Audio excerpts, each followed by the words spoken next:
Good evening and welcome to the Newshour Agenda. On top of the show, we will read the pulse of the people of Tamil Nadu ahead of the election in the state next year. Will the state vote for continuity or change? And what really are the issues that will hold the key? Find answers to all of these questions as revealed by the latest Vote Vibe survey. In the other half, we will focus on the storm over the AIB's preliminary report in the Ahmedabad plane crash case. Pilot bodies have slammed the report, claiming that it suggests a bias towards pilot error.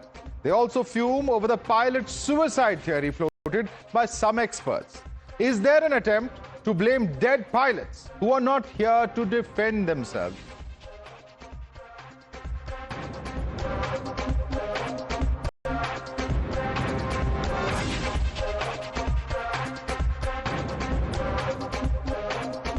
Viewers, the battle for Tamil Nadu is heating up. As the state gears up to vote next year, will we see continuity or change in 2026? Will the anti-incumbency factor hurt the Stalin government? How will the AIADMK BJP alliance fare in the upcoming polls? Over the next half hour, we will reveal what's on people's minds and what are the issues which will matter the most. The data we will bring you will be based on a survey conducted by Vote Vibe. First up, let's begin with a pro or anti-incumbency factor. The first question that has been posed is that how do you see the level of anti and pro-incumbency in the state? Very high anti-incumbency say 34% of males and 29% of females, and the overall average therefore comes to 32% here. What is a high anti-incumbency? It's 9 throughout, whether male or female. Neither anti nor pro-incumbency, 15% male, 18% female, which averages out to 16.3. High pro-incumbency, say 14 and versus 13, which is an average of 13.5. When it comes to very high pro-incumbency, it's 16 and 20, which brings it to 17.9. Can't say 11% on either side. So if you look at the very high anti-incumbency, 32 plus 9, that is at about 41%. Whereas if you add the high pro-incumbency along with the very high pro-incumbency, that factor is only at about 31.4%. So there's a significant gap between the two of about 10%. Let's take you through the next set of graphics that talk about what the role as far as, all right, the takeaways of this particular first, of course, when it comes to the level of incumbency. The big takeaway, 41% feel that there is high or very high anti-incumbency. Does this mean that people want to change in 2026? That's certainly a question. 41%, if the survey is to be believed, feel that there is a need, and that's certainly a big question that arises from this. Let's quickly bring the next set of graphics that comes out of this. How likely are you to vote for the incumbent MLA? Now, this is also linked because obviously the ruling government over there, DMK, has a majority and therefore it would likely to impact them. Very likely, say only about 17% of males and 18% of females, that averages out to 17.4. When it comes to maybe, it's 5 and 10%, a bigger gap there at 7.9%. Unlikely, say 42% and 36%, 38.9 say unlikely. Highly unlikely, say 24 and 21, an average of 22.5. So when it comes to unlikely and highly unlikely, these numbers are very significant. Just look at this, it's almost 60%. Can't say about 13.3%. What is the takeaway from this? Let's quickly try and understand this particular statistic, because when it comes to incumbent MLAs, 60% people are unlikely or highly unlikely to vote for the incumbent MLA. Will parties then give preference to new faces in the 2026 Tamil Nadu polls? That's a big question indeed. Is there still time for them to change track as far as this particular aspect is concerned? We'll now quickly open this up to our panelists. Let's quickly debate this with our panelists joining us here in the studio. Shehzad Poonawala, national spokesperson of the BJP. Also joining us is Kovai Satya, national spokesperson of AIADMK. Shekhar Iyer is a senior journalist joining us. Amitabh Tiwari is founder of Vote Vibe. Selam Dhanidharan is national spokesperson of the DMK, and Veera Vigneshwaran is spokesperson of the TVK, joining us as well. TVK, of course, is the new challenger, Vijay's party. But let me begin with you first. Amitabh Tiwari, take us through these numbers, because these numbers tell a story in themselves. Is it too late for DMK to change track? When we talk about incumbency of the government or the incumbency of the MLAs, both, if you go by the survey that your organization has done, appear to be huge thorns in the side of the ruling DMK. Amitabh.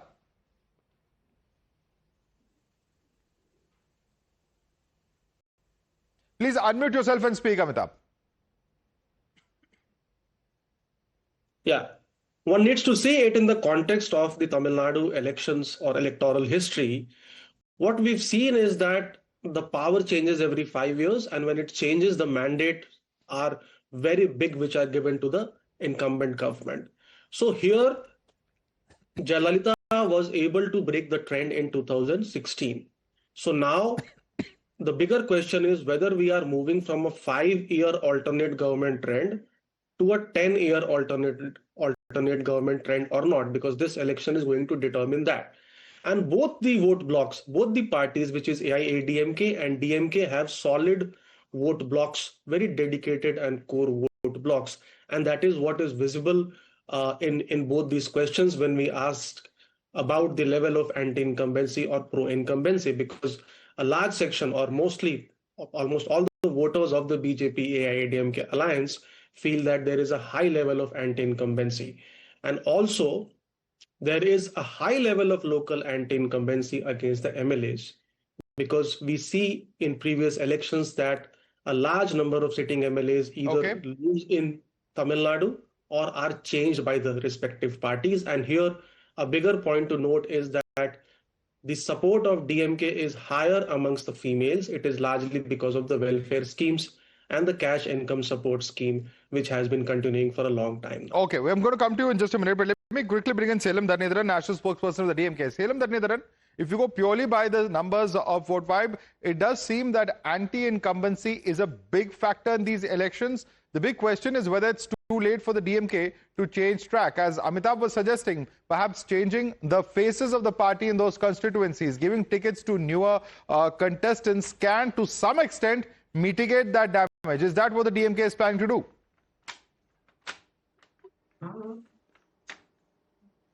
See, Pramod, firstly and foremost, my leader, MK Stalin, has extraordinary credibility and love of people of Tamil Nadu. He has done wonderful work. So if the survey also included who's their preferred chief ministerial candidate, I am very certain that his percentage would have been 50, more than 60%. That is point one, that is missing in the survey. And secondly and foremost, even if you look at the development, right, who the people trust, as per the survey, they say 37 people trust DMK to work for the development of Tamil Nadu, compared to only 32% for the AIADMK. That's the next point we're coming to. Let's stick to the incumbency first, please. Anti-incumbency. I'm coming to that point that you mentioned of development. I'm coming to that next. But let's go point by point. We're analyzing it point by point. And I'm requesting you to come in and comment on the incumbency aspect. Is the incumbency going to hurt DMK? Simple question. The point is, when the elections are fought on the face of the chief ministerial candidate, there is only one leader, that is MK Stalin Tamil Nadu. It is MK Stalin versus who? That is what the current situation in Tamil Nadu. So the election is only going to be who's going to be the opposition face. Is it going to be Edappadi? Is it going to be Vijay? Or it is going to be ABC? So that is what this election is about. The election is not about who's going to be the chief minister. It is going to be who's going to be the opposition face. That is profoundly clear. And again, even if you look, you said, see, very high pro-incumbency is 31%, but 15% people did not say negative. So which is 31% plus 15% is 46%, which is more than 39%, which means that there is more pro-incumbency than anti-incumbency. Oh, there's more pro-incumbency than anti-incumbency. Is that what the survey says? So I don't Let me bring in Kohei Satyan, because you talked about the opposition face. Kohei Satyan, is there any doubt about the opposition face? Mother, you have to correct your audio output. Your voice is very feeble. All right, we'll just try and correct that audio. But Shahzad, would you like to take that question? Absolutely. Recently, when the alliance between ADMK and BJP was announced, Home Minister has categorically announced that the elections will be fought under leadership of Prime Minister Modi at centre and Mr. EPS in the state. So there is no division in our alliance. But yes, where is the clarity when it comes to the DMK alliance? Because Mr. Shanmugam, every day he undermines DMK chief minister.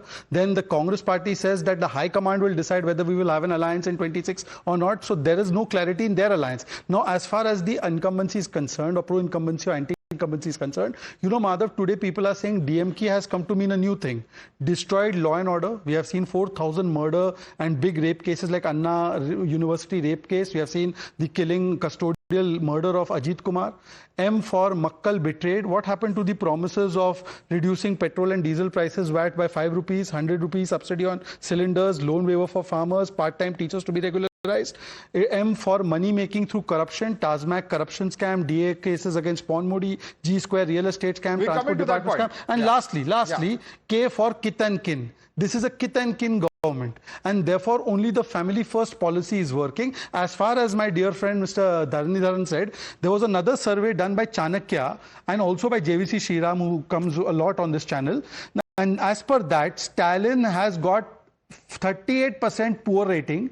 Deputy Chief Minister Udayanidhi has got 45% poor rating. Law and Order has got 53% poor rating. Next CM, the highest has gone to EPS 30%. Okay. And who will win the election? The AIADMK alliance has got 41%, whereas the DMK has got 34%. Okay, so these are the hard facts. Let me just get a clarification from Abhishek in fact, before we go across. Amitabh, I beg your pardon, come in on this, because, you know, we have Salem Dharanidharan saying that no, the incumbency or the pro-incumbency is going to help Mr. MK Stalin. Is that what your survey says, Amitabh? No, see, essentially it is how you look at the data, because both the blocks have dedicated vote blocks of around 35-40% each. We are saying that the level of pro-incumbency and anti-incumbency is almost similar. If you add the people who are not very sure about whether it is anti or pro-incumbency. However, when we move ahead to the further questions, what we are likely to see is that the level of anti-incumbency is getting distributed between two claimants, correct? And that is what is helping DMK maintain a lead over AIADMK or TVK as of now in the survey. Kuwait Satyan, your response to this survey. Is incumbency, anti-incumbency going to help or hurt the DMK? See, since our party AIADMK was started in the last 53 years, DMK has never won an assembly election back to back. Even during the days of Karunanidhi or even now Stalin, a back-to-back election is not possible as far as assembly is concerned. That's what DMK history is all about. And the fever of the election has set in. The minds of the people are very clear that they have decided to have a change of government. And who is going to come there is what the question is. The answer now we are getting on the ground is it is our leader EPS. So after the rally which got kickstarted in the last 7 days, with the huge thousands of cadres and public welcoming him and showering with love, has sent shivers to DMK. And you know what is holding DMK? Only two things that holds DMK's hopes. One is their allies, the second is their media market share in vernaculars. If both are going to turn away in a day, DMK will be routed like how it has happened in 2011 elections. So the anti-incumbency wave has set in, and it is going to increase and deepen further. And there is no question of pro-incumbency, because you have to be with the people once voted to power. Mr. Stalin has just got the enlightenment to be with the people. That's why they are kickstarting a program tomorrow with you, Stalin, at 10,000 different places in Tamil Nadu, just to paint a picture that they are for the people, which they should have done once voted to power.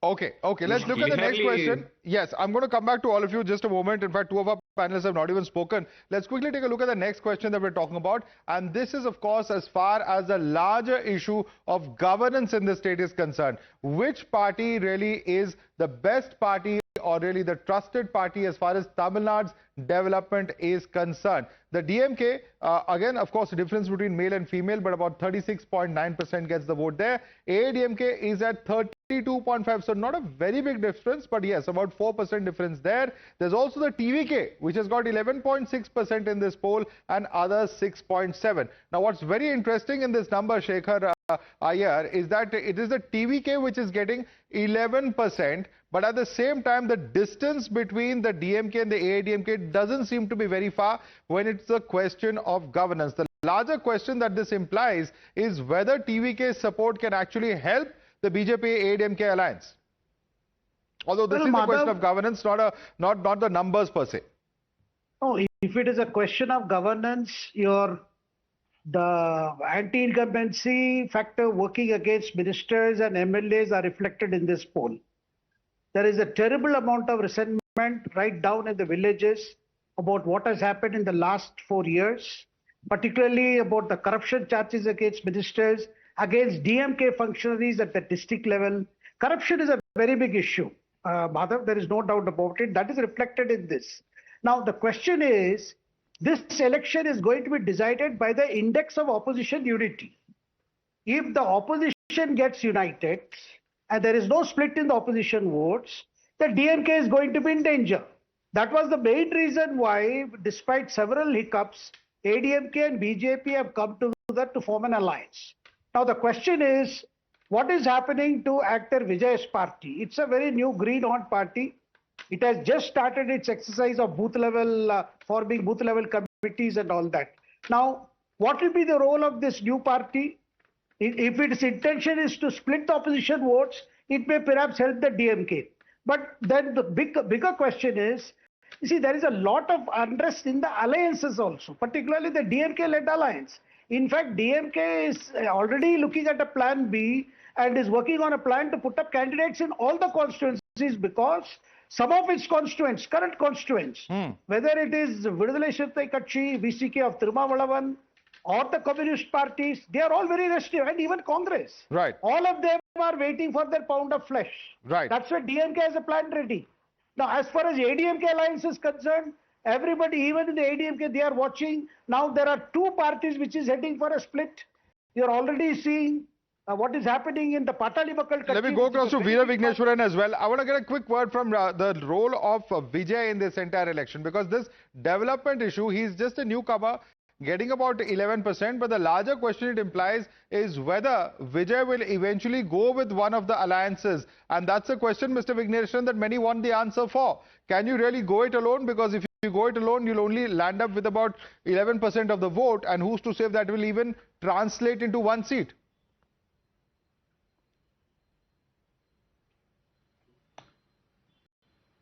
First of all, from 2021 to 2024, DMK and ADMK's cumulative vote bank reduced to 24%. The cumulative vote bank in 2021 is 71.5, and their cumulative vote bank in 2024 is just 47. They both lost the cumulative vote bank is 24%.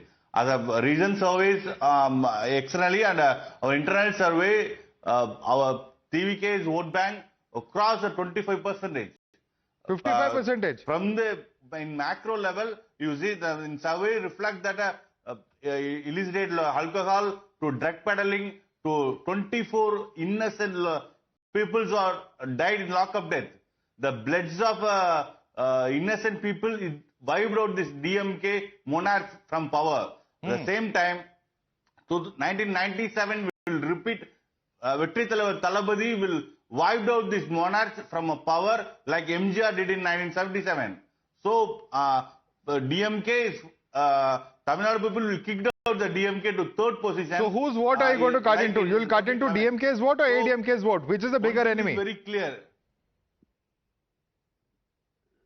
So, sir, DMK, the Tamil people is angry on DMK's misgovernance. DMK will be wiped out from the power. We capture the power. Vetri Talabadi capture the power like MGR did. We already... okay, you will capture the power because people are angry with the DMK. Yeah, Shahzad, quick point before we go across to the next one. You see, I just hope that Vijay, who I have great regard for... Sir, may I speak? Sir, may I speak, sir? I just hope that Vijay does not do a Kamal Hassan. We have all seen that Kamal Hassan also came with the same kind of optimism, I'll fight everybody, etc., etc. Now we know what he's up to. He should be true to his name and he should work for the Vijay of the people of Tamil Nadu, not for the Vijay of Stalin. Okay. By cutting the votes. And just 10 seconds point, you have in the last graphic shown that the women voters are tending towards DMK. But after the kind of sexual harassment and assault cases where DMK functionaries are involved, including Anna University case and other cases, the women have come back and they are saying that they want to go with the alliance with the legacy of Madam Jayalalitha. And Is that a paradox in this survey? We'll put that question to Amitabh as well. That's a very good point you've made. We'll put that question because the final question is actually about the issues and what's working on ground. But let me quickly go across to the next question that we are debating at this point of time. The issue of development, of course, we have debated. But how do you rate the AIADMK BJP alliance's potential at this point of time? Can't say 13.7%, poor say 34.8%. average say 9.6%, and good say 41%. Now, this is not exactly or necessarily a vote as far as the alliance itself is concerned, but this is the final question that's also being asked. Women's safety is the single most important issue in this election at 14%, corruption at 13%, welfare at 11%, development at 8%, alcoholism, drugs at 10%, NEET abolishment at 11%. So these are the top issues in this election. On this side, there is also a very important aspect of farm distress, which is at 7%, education at 6%, Tamil pride at 6%, delimitation at 5%. And Hindi as a third language at 7%, others at 2%. So that's how it has been broken down as far as this particular survey is concerned. The big takeaway, development, graft, law and order is high on people's minds. So this is one of the key issues that appears to be coming out of this. Regional issues such as language, Tamil pride, will that not matter as much is a question that certainly many are posing or can pose as a result of what we're looking at. Let me quickly take this across to Amitabh. Amitabh, this is a paradox in a sense, because on the one hand, you have more women voters voting for the DMK. On the other hand, you have women's safety, security, law and order, which was pointed out just now by Shahzad as some of the key issues in this election. How do you explain this paradox? Yeah, so essentially, the recent incidents have not yet translated, let's say, as per our survey, into loss of support or for the DMK or support in favor of the AIADMK. That depends a lot on how the AIADMK BJP alliance is able to extract this opportunity of law and order and women's safety and security in the next 8 to 9 months, because DMK has a legacy of schemes, including the cash income support scheme, which has worked in its favor, and we'll have to see how this law and order issue pans out in the next 8 to 9. So the challenge for Kovai Satyan and his party is very clearly there. Kovai Satyan, the big challenge for you will be ensuring that you're able to take this message down to the people, because while the anti-incumbency might be there, communicating it and ensuring that you're able to get the people's support on these issues is quite another thing. Kovai Satyan. The women's support is like an equilibrium now, because what the DMK action now is that they are trying to bribe the voters in advance in the name of that Urimai scheme, women's rights of 1,000 rupees per household. Earlier, they promised for 3.25 crore women voters. Then after coming to power, 2.5 crore were knocked off, stating that they don't have the right to get that 1,000. Now, since the election is round the corner, they have taken away all the riders and clauses and says that any woman can come and apply and take the 1,000 rupees is nothing but bribing the voters in advance. But that doesn't guarantee them the women's support during the election time, because what is paramount for women here is employment, job, law and order issues and safety. That is what will score more, and which DMK has not delivered in the last 4 years. They are not able to deliver in the rest of the months. And more, when we start our campaign, the perception on AIADMK BJP alliance will grow stronger with more ally parties coming into under our umbrella. So any one defecation by any one party in DMK will entirely turns the table upside down for DMK. Okay, Selim, that is a response. 3-4 points, very important points being made there by the spokesperson of AIADMK, Kovai Satyan, where he says, you're attempting to bribe the voters. Things can change drastically as the poll day draws closer, and the DMK alliance itself is on a shaky ground. Respond to that. Selim Dhanidharan. So, firstly and foremost, women are the backbone of any family. They do the work. Only because of them, the family is in an equilibrium, family runs. So, it is a money for the work that women have put in. That's why it's called as the rights, monies. So, to say it as a bribery is an insult to women. Right? A lot of the well-known economists such as Thomas Piketty, Abhijit Banerjee have said women should be incentivized. Money should be put in hands of women. And there are only 2 crore families in Tamil Nadu. They will obviously question why it's happening just now. They will ask you, why it's happening just before the election. No. I've already given. I'll tell you the reason also. Firstly and foremost, the finances in Tamil Nadu are shambles. In 2011, it was a revenue surplus state when we left. 2021, it became revenue deficit by minus 60,000 crores. That time itself, then finance minister said, once the finances will improve, slowly the schemes will start. So 21 we had schemes, 22 we had schemes, 23 Magli Urmi Togai was started, and then that time itself leader said when the finances will further improve. Okay, finances were in shambles. They miraculously been cured just before the election. Shehzad, right. Quick response. Right. And second, I want to see May one I more point. respond? I want not see. Listen. Okay. I want to say one more point. 20 seconds. I want to speak about alliances. Yeah. Can I speak about alliances? Quick response, please. 20 seconds. First of all, DMK's alliance is not an alliance for elections. It is not an election for alliance. It's an election for ideology. This alliance has been intact since 2018. We have faced 4 elections together and more than half a dozen by-elections together. It's an ideological alliance. So there is no even minute doubt in that alliance. Alliance is very intact. Only the AIADMK which does not have an alliance. Correct. So I don't know how but you will have to ultimately deliver in terms of results also. Quick response on Shehzad. Out of the, now please, this is unfair. Out of the 511 promises made by the DMK, do you know how many have been fulfilled? 24%. That's the rate. Secondly, you're talking about women being backbone of the house. What happened to the woman Kanimoji? It's not true. What happened to Kanimoji and her leadership? Please, Mr. Madhav, I have not interrupted. Okay, one by one. Let him make his point. These people, has interrupted you. Let's go one by one, please. Strengthen the backbone of your own family, and we have seen the manner in which this is the, Madhav, you have been doing journalism for so many years now. When was the last time broad daylight murders of Tamil Nadu would become national news? The way it has become in case of last 5 years. Rapes, custodial deaths. Have you ever seen the law and order situation becoming so bad? Okay. Sir, please don't interrupt me. And lastly, battle of ideology. From 60s onwards, they have been abusing Congress, that this Congress party is against interests of Tamil Nadu, and today are with the same Congress. Okay, quick Great response. ideology. There is a quick response and closing comments to Shekhar Iyer. 30 seconds. Complete your point, please. Yeah. No, I think. Firstly and foremost, just because media is highlighting few isolated cases, it does not mean that law and order in Tamil Nadu is bad. Anna University is isolated all case. Law and order metrics, Tamil Nadu has improved. Sir, All on the metrics, issue Tamil of Nadu human rights, we have reported the same You issue come which and see, Mr. it was Stalin came because of on. the governor. It happened because of the governor. It happened because of the BJP appointed governor. It happened because of the BJP appointed governor. Because of that, we didn't have a vice chancellor. Registrar appointed by the governor was the one who was running the university, which is the why we are saying university should given be the state government elected by the people. It was and a again, DMK functionary. There are some very shocking cases of law and order which have emerged. Whether that's something that people will vote on or not, I'm not going to sit here and pass judgment, but certainly this survey appears to highlight that. Quick closing comments to Shekhar Iyer. Shekhar Iyer, quick comments. Madhav, many senior DMK ministers have themselves confided quite openly that this is going to be the most difficult election for DMK. If things are so rosy as is being made out, why are DMK ministers themselves sounding a warning? I think there lies the key to understand the coming elections. That's true.